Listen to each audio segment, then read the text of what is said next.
People are being convicted for their participation in the riots now.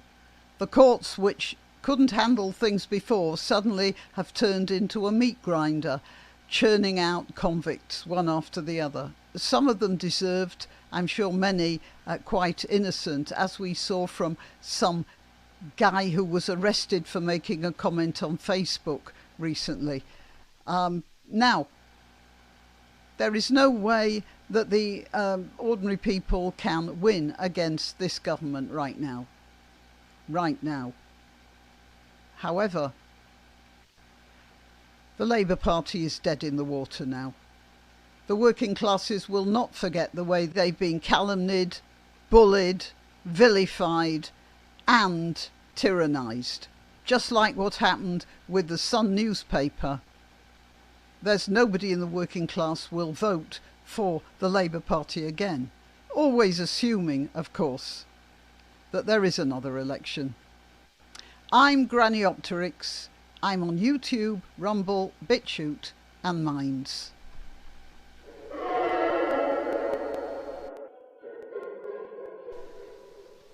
Many of you will remember that the Sun newspaper made a hideous mistake when the editor believed what the police told him about the Liverpool fans, the behaviour of the Liverpool fans during the Hillsborough disaster. It turned out that the police were entirely at fault for this. They had blocked exits and forced groups of people, huge groups of people, into narrow confines, and this caused a stampede and a crush which killed many people, injured many more, and the police were desperate to try and justify what had happened by blaming the Liverpool fans. And they gave this story to the Sun newspaper. And the Sun reported it, the truth. Some fans picked the pockets of victims. Some fans urinated on the cops. Some fans beat up PC, who was giving the kiss of life. None of this was true. But because the Sun had reported this, the people of Liverpool decided en masse that they were never going to buy the Sun newspaper again. And although when the truth came out, the Sun made several apologies to Liverpool, the people of Merseyside, not just Liverpool, but Merseyside generally, have never really forgiven that newspaper, and you can't buy a copy of the Sun almost anywhere in Liverpool now. And it's gone down through the generations. There are people who were born years after the Hillsborough disaster who won't buy a copy of the Sun. And when I did my Saturday morning newspaper once using the Sun, I got a lot of criticism from people in Merseyside. I understand that. And I thought maybe they should have forgiven the Sun by now, given that they were simply believing what the police had told them. However, that's that's for the Liverpool people to decide. The Merseyside people to decide. But the point is that the people of Merseyside, 3 generations now, have not forgiven the Sun for lying about them in such a horrendous way. And that's what the present Labour Party is doing about the working class. They are lying about the working class now. They are saying they're members of EDL. They're calling them thugs and fascists and all the rest of it. And it's quite obviously wrong. It says here, Starmer is something off Brits, as many fear being labelled a racist thug over their fears about immigration. Jeremy Clarkson weighed in on this. Clarkson wrote in his latest column for The Sun that his friends and family have said that they fear being called a racist thug if they talk publicly over their legitimate concerns of immigration.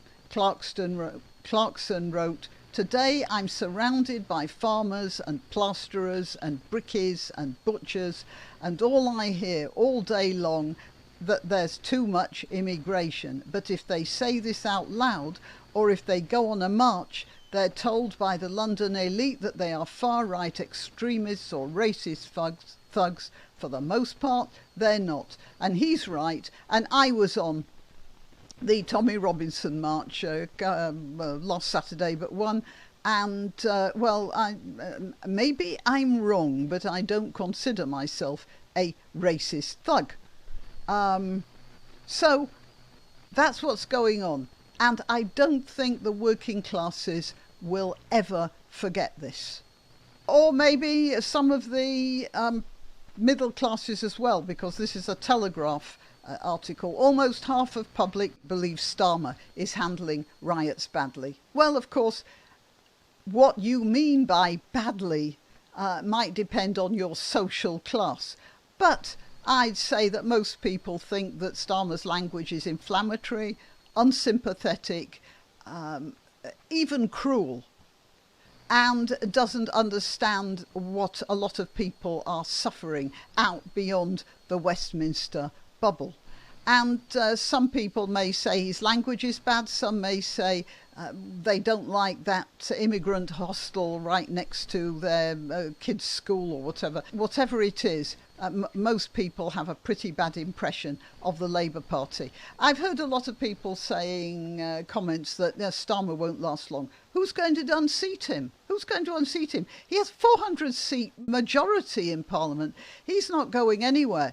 And he may try and push his legislation through with the help. I mean, it's just like a rubber stamp, the MPs he has there. He might push this give the 16-year-olds the vote idea. I think that's probably going to be a mistake, because the 16-year-olds are going to be listening to their parents. Really. Some of them might vote Labour. Oh, Labour gave us the vote.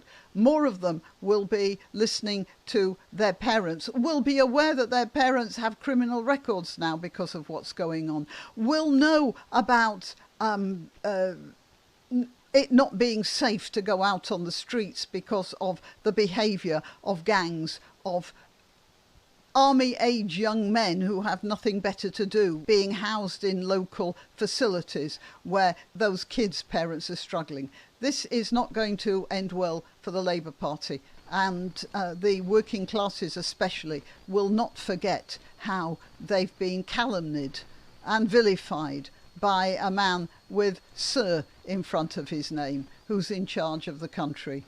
Okay, yep, that's it. Till next time. You can help my channel by clicking like, by subscribing, by clicking the notification bell, and by sharing if you're so inclined. Links to my other channels are in the description, also links to donation sites, but really the best way you can help me is simply by clicking like. Thank you.